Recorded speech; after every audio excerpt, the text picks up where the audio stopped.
Hello friends, आज हम लोग देखते हैं डीबीएमएस का मैराथन पार्ट 2। और मैराथन पार्ट 1 ऑलरेडी आ चुका है, आप उसको जा कर के चेक करो। अगर आपने नहीं किया है तो पहले उसको आप लोग कर लो, क्योंकि इसमें थोड़ा हायर लेवल का क्वेश्चन है। लाइक आपका क्वेरी रिलेटेड भी क्वेश्चन पूछे गए हैं, टेबल रिलेटेड, क्वेरी रिलेटेड। तो बेसिक थोड़ा आप जा कर के पार्ट 1 से कर लो, फिर पार्ट 2 आप करो।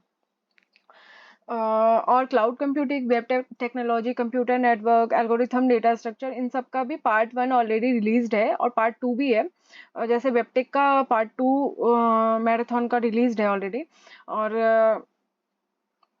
एल्गोरिथम डेटा स्ट्रक्चर का एमसीक्यू मैराथन पार्ट 2 रिलीज किया जाएगा जल्द ही। तो अभी आइए हम लोग एक एक क्वेश्चन इसका देखते हैं। क्वेश्चन है हमारा, consider the following table. Student नाम का एक टेबल है और आपको बोल रहा है कि which SQL query retrieves the name of student who scored more than 80 marks. ये 4 क्वेरी दिया गया है और बोल रहा है आपको कि रिट्राइव करो कि किस स्टूडेंट ने 80 मार्क्स से ऊपर गेन किया है मार्क्स को। तो आइए देखते हैं, इसने किया है, इसने नहीं किया है, इसने किया है। मतलब 101 एंड 103 आपके आउटपुट में आना चाहिए, ये दोनों नहीं आना चाहिए क्योंकि इनका मार्क्स जो है वो 80 से कम है। क्वेरी क्या है? Select name from students where marks is greater than 80, और select name from students having marks greater than 80।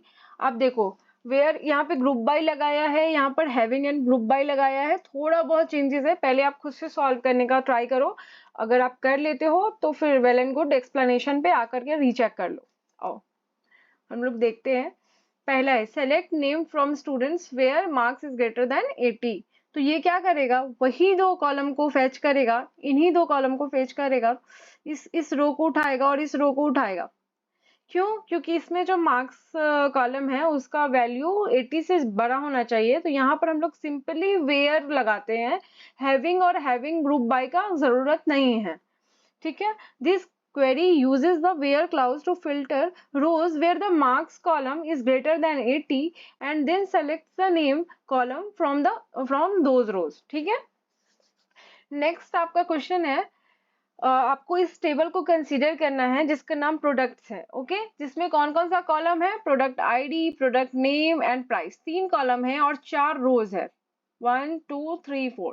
ठीक है, अगर आपको मैं एक क्वेश्चन दूं, इसमें एक क्वेश्चन दूं कि आप किस कॉलम को प्राइमरी की बनाओगे, तो कौन सा ऐसा कॉलम है जिसको आप प्राइमरी की बना सकते हो? कौन सा ऐसा कॉलम है जो कि यूनिक है? देखिए, ऐसे तो यहाँ पे वैल्यूज सब डिफरेंट है, बट यहाँ पे प्रोडक्ट नेम रिपीट हो सकता है, प्राइस भी रिपीट हो सकता है, बट आप प्रोडक्ट आईडी को प्राइमरी की बना सकते हो। राइट, तो क्वेश्चन क्या है? Which SQL query retrieves the product name and prices of the products that have prices between $400 and $800। मतलब इसके बीच का आपको प्रोडक्ट नेम को रिट्रीव करना है, और क्या रिट्रीव करना है? Name of the product retrieve करना है, और प्राइस ऑफ द प्रोडक्ट भी रिट्रीव करना है। राइट, तो किसके बीच का? जो 400 से 800 के बीच का हो। तो कौन सा है? ये 1000 नहीं है, 300 भी नहीं है, 800 है, और ये 500, 500। ठीक है, तो आप एक बार क्वेरी मैच करो कि क्या करोगे। पहले तो सेलेक्ट क्या करेंगे? Product name and price from products, इतना तो होगा। उसके बाद क्या है? Where price between 400 and 800। Where price ये होना चाहिए आपका, देखो एक बार चेक करो कंडीशन, 400 से बड़ा होना चाहिए एंड 800 से छोटा होना चाहिए। तो क्या कंडीशन आप लगाओगे? आइए एक्सप्लेनेशन देखते हैं। Select product name, price and products where price between 400 and 800। तो इसका ऑप्शन पहला ये होगा, दिस वन, जो कि 400 और 800 के बीच में होना चाहिए, columns within specified range. The query uses the between operator to retrieve rows between where the price column and, like देखो आप यहाँ पर क्या है, 400 और 800 के बीच में होना चाहिए, तो वो ऑप्शन ए लेगा कि price between 400 and 800। Correct. Next question है, in SQL which operator is used to combine multiple conditions in a where clause. Multiple conditions को वेयर क्लाउज में ऐड करने के लिए कौन सा ऑपरेटर को यूज करते हैं? अभी आप यहाँ देखो, यहाँ पर भी हम लोग वेयर यूज कर रहे थे, ठीक है। यहाँ पे कौन सा ऑपरेटर को हम लोग यूज कर रहे हैं, करना है? और, एंड, नॉट, जोर, एक्सॉर, कौन सा यूज कर सकते हैं? तो यहाँ पर भी आप प्रीवियस में भी एग्जांपल में आप देख सकते हो कि कौन सा आप यूज कर रहे थे।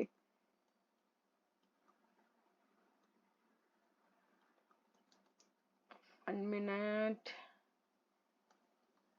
हाँ, यहाँ पर हम देख सकते हैं कि एंड का यूज कर रहे हैं, फिर भी आप एक बार गैस करो और फिर उसके बाद आते हैं मैच करते हैं। And, the and operator is use to combine multiple conditions in a where clause requiring that all conditions are true for a row to be included in the result set. Okay, next question is, in which, in SQL, which join type returns all rows from both tables, combining them where possible and filling in missing values with null? कौन सा ऐसा join operator है जो मतलब use करता है दोनों table से फिल करने का मिसिंग वैल्यू अगर हो तो? Inner join, left join, right join, full outer join. आइए एक्सप्लेनेशन देखते हैं। Full outer join, a full outer join returns all rows from both tables and combines them where possible. If there is no match, null values are used to fill in the missing data. ठीक है।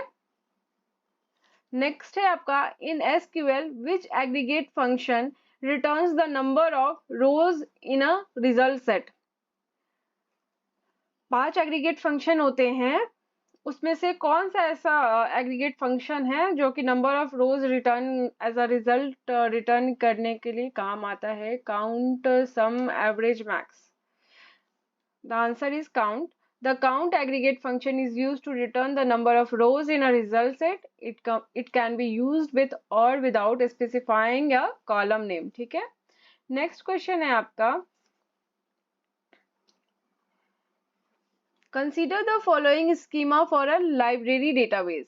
ठीक है, ये schema को अब देखो, ये दिया हुआ है कि एक बुक्स नाम का टेबल है। ऐसा जब दिया रहे तो आप समझो ये कि ये बुक्स नाम का टेबल है जिसमें पहला कॉलम बुक आईडी है, दूसरा टाइटल है, चौथा ऑथर है, थर्ड ऑथर है और फोर्थ कैटेगरी है। मतलब 4 कॉलम है जिसका ये नाम है। ठीक है, फिर दिया ये, मतलब ये दूसरा टेबल है जिसमें कितने कॉलम है? 1 2 3 4, इसमें भी 4 कॉलम है। ठीक है, और आपसे यहाँ पे क्वेश्चन पूछा जा रहा है, which SQL retrieve the name of all borrowers who have borrowed a book titled database system।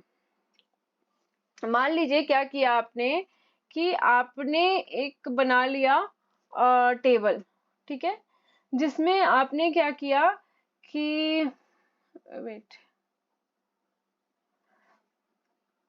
आपने क्या किया कि ये बोरोअर वाले में इसमें क्या चाहिए? Book title. क्या करना है हम लोग को? सेलेक्ट नेम फ्रॉम बोरोवर्स, मतलब इस टेबल से हम लोग को बोरो करना है। वेयर बुक आईडी, अब बुक आईडी तो हमको इसमें मिलेगा, right. Name of all borrowers who have borrowed a book title database. तो हमने क्या किया कि यहाँ पर बुक टाइटल, मान लीजिए कोई ऐसा बुक है जिसका नाम डेटाबेस सिस्टम है, तो हम लोग क्या करेंगे? सबसे पहले फेच करेंगे उसका बुक आईडी। बुक आईडी से फिर हम लोग क्या करेंगे? यहाँ पर भी बुक आईडी है, तो ये जो प्राइमरी की यहाँ पर यूज कर रहे हैं जो फॉरेन की, तो फिर उससे हम लोग चेक करेंगे कि लाइक ये दोनों कॉलम जहां पर सेम होगा, मतलब बुक आईडी बुक्स का और इसका दोनों का सेम होगा, वो उसका बोरोअर आईडी या टाइटल वो शो करेगा। तो ऑप्शन है, एक बार आप टेबल बनाओ और चेक करके देखो, काफी सारा टाइटल नाम डाल देना, जिसमें 2-3 डेटाबेस सिस्टम भी डाल देना और फिर मैच करा करके देखना कि कौन सा कंडीशन हमारा मैच कर रहा है। कौन सा कंडीशन लगाएंगे? यहाँ पे select name from borrowers where book ID equals to select book ID from books where title equals to database. दूसरा है select name from borrowers where book ID in select book ID from books where title equals to database system. Third है select name from borrowers जिसमें हम लोग क्या किए, inner join लगाए books के साथ, मतलब इन दोनों को बोरोवर्स और इन दोनों पे इनर जॉइन लगा दिए और क्या किए, on borrowers book ID equals to book ID where book title equals to database. आप एक बार करके देखो, बहुत इजी क्वेश्चन है, बहुत इजीली आप सॉल्व कर सकते हो अगर आप थोड़ा सा थ्योरी पढ़े हो तो। देखो यहाँ पे हम लोग इनर जॉइन वाला कंडीशन लगाएंगे, क्यों, क्योंकि इनर जॉइन क्या करेगा, दोनों में जो कॉमन है, मतलब हम लोग क्योंकि बुक आईडी दोनों में है, दोनों टेबल में है, तो वहां पे हम डायरेक्ट इक्वल का कंडीशन लगा देंगे और वेयर क्या करेंगे, where book title equals to database system. Explanation देखिए, the correct query uses an inner join to combine the borrowers and books table based on the book ID column. क्यों, क्योंकि book ID दोनों में same था। It retrieves the name of all the borrowers who have borrowed a book title database system। ठीक है, इस question को एक बार आप बना करके सॉल्व करना। नेक्स्ट क्वेश्चन है, which of the following is true about the ACID properties in a relational database management system. ACID properties ensures high query performance. ACID properties are relevant only in distributed database. ACID properties ensures data consistency and integrity. ACID properties are used for only for the backup and recovery. हम लोग already previous video में ACID का full form देखे हैं कि क्या होता है, उस बेसिस पे आप बहुत इजीली आंसर कर सकते हो, तो ये मैं आपके ऊपर छोड़ती हूँ।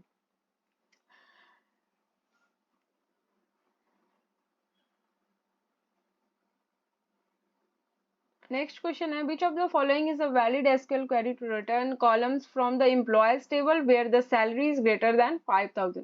इजी क्वेश्चन है, लिख लो एक बार और उसके बाद सॉल्व करने का ट्राई करो। ठीक है, क्या पूछ रहा है, ऐसा वैलिड एसक्यूएल क्वेरी लिखिए जो कि कॉलम आपको रिटर्न करे एम्प्लॉयज टेबल से, वेयर सैलरी क्या होना चाहिए, ग्रेटर देन 5000 होना चाहिए। तो एक टेबल बना लो, ठीक है, और आप उसमें क्या करो, एम्प्लॉय टेबल में मतलब एम्प्लॉय आईडी या कुछ भी करो और उसके बाद आप सैलरी जो है 5000 से ऊपर जिसका होगा उसके लिए क्या लगाएंगे हम लोग, सारे सारे सारे रोज को निकालना है। किसी स्पेसिफिक कंडीशन नहीं है, बस कंडीशन इतना है कि 5000 से ऊपर होना चाहिए। तो क्या करेंगे, स्टार क्यों यूज करते हैं हम लोग, सारे रोज को निकालेंगे। Select star from employees where salary is greater than 5000। बहुत इजी था। ठीक है, नेक्स्ट क्वेश्चन है, in a relational database a view is. Relational database में व्यू का क्या काम है, a physical storage structure of data, a backup copy of the table, a virtual table based on the result of a query, और an index on a table. आइए देखते हैं explanation. A virtual table based on the result of a query. Explanation क्या है, a view in a relational database is a virtual table that is derived from the result of a query. It does not store data itself but provides a way to present selected data from one or more tables। ठीक है, next question है आपका, which of the following is a disadvantage of using a B tree index compare to a hash index in a DBMS. आपको difference पूछ रहा है B tree index में और अ हैश इंडेक्स में। ठीक है, B tree index requires more storage space, B tree index provide faster point lookup, B tree index is better for a range queries, B tree index guarantees no data duplication. Which of the following is a disadvantage of using a B tree index compared to a hash index in a database? C. B tree index is better for range queries. While B tree indexes excel at handling range queries due to their balanced structure, hash indexes are more efficient for point lookups, exact match, because they provide constant time complexity. Hash indexes, however, are not well suited for range queries due to their lack of order and balance. Okay, next question is, which of the following statement is true about database normalization? Higher normalizations always leads to better performance. Normalization reduces data redundancy but may complicate queries. Denormalization is a process of adding redundancy to improve performance. Normalization is only applied to a relational database. The answer is normalization reduces data redundancy but may complicate queries. Normalization helps eliminate data redundancy by organizing data into well-structured relations. However, normalizations can lead to more complex queries involving multiple tables. Denormalization is a technique used to improve performance by adding control redundancy. Next question is, what does the term referential integrity means in the context of a relational database? Ensuring that only authorized users can access the database, ensuring that database transactions are executed reliably and consistently, ensuring that data is stored securely in the database, ensuring that relationship between the tables are maintained and valid. The answer is ensuring the relations between the tables are maintained and valid. ये integrity check करके बताता है in a concept in a relational database that ensures that relationship between the tables are maintained and valid. Okay. Next question is, in a database, this type of index is automatically created when a primary key constraint is defined on a column. अगर primary की हम लोग define कर देते हैं तो कौन सा ऐसा इंडेक्स है जो ऑटोमेटिक क्रिएट हो जाता है? Clustered index, non clustered index, B tree index, hash index. ये सब बहुत इंपॉर्टेंट है. आप लोग सोचोगे कि 2 पढ़ने का था सिर्फ इंडेक्सिंग वाला. अगर आप सही से नोट्स बनाओगे तो 2 या 3 पेज में आपका खत्म हो जाएगा इंडेक्सिंग, लेकिन वो बहुत इंपॉर्टेंट है. गेट का क्वेश्चन हो, एनआईसी का क्वेश्चन हो, क्वेश्चन आता है. Clustered index. A clustered index is automatically created when a primary key constraint is defined on a column. Next question is, in a database, a transaction is a physical storage unit for data, high level performing language, sequence of one or more SQL statements, groups of table. Transaction क्या है? Group of table है, physical storage unit of database है, sequence of one or more SQL queries. तो answer is C, sequence of one or more SQL statements. Next question is, in a relational database a candidate key is, ये already मैं first part में भी बताई हूँ. क्या है candidate की? A unique identifier for a table, a key used to establish relationships between tables, a key that is randomly generated, a minimal set of attributes that uniquely identify a tuple. Then the fourth one is the right, a minimal set of attributes that uniquely identify a tuple. ठीक है? And thank you so much. जिन्होंने subscribe नहीं किया है वो channel को subscribe कर ले. वीडियो पसंद आता है तो लाइक करें, और जो जिनको ज़रूरत हो सकती है इस वीडियो की, जिनको हेल्पफुल होगा उनको ज़रूर शेयर करें. आई होप आज का वीडियो आपको क्लियर हुआ होगा, समझ आया होगा. कुछ भी क्वेरी हो तो प्लीज़ कमेंट में करें. मैक्सिमम क्वेरी यही आती है कि एग्ज़ाम कब होगा, तो उसका भी आंसर मैं करना चाहूँगी. अभी कोई अपडेट नहीं है, अभी कोई भी अपडेट नहीं है. हाँ, एक स्टूडेंट और है जो बार बार ये पूछ रही है कि एडमिट कार्ड कैसे डाउनलोड करे, क्या वो आउट हो गया है, कल एग्जाम है. नहीं, अगर एग्जाम कल नहीं है, वो आपने कुछ गलत लिंक देख लिया है, या फिर पहले कुछ अपडेट आया जो कि पोस्टपोन्ड हुआ है, या फिर आपने साइंटिस्ट सी या डी का आपने देखा होगा कुछ ऐसा. फेक न्यूज से थोड़ा बच के रहिए. अभी कुछ ऐसा अपडेट नहीं है. कुछ भी अपडेट होगा तो मैं जरूर आपको बताऊंगी. तो आज के लिए बस इतना ही. मिलते हैं फिर नेक्स्ट वीडियो में. आई होप नेक्स्ट वीडियो जो हो वो डेटा स्ट्रक्चर एंड एल्गोरिथम का ही होगा, पार्ट 2. ठीक है? Thank you and bye.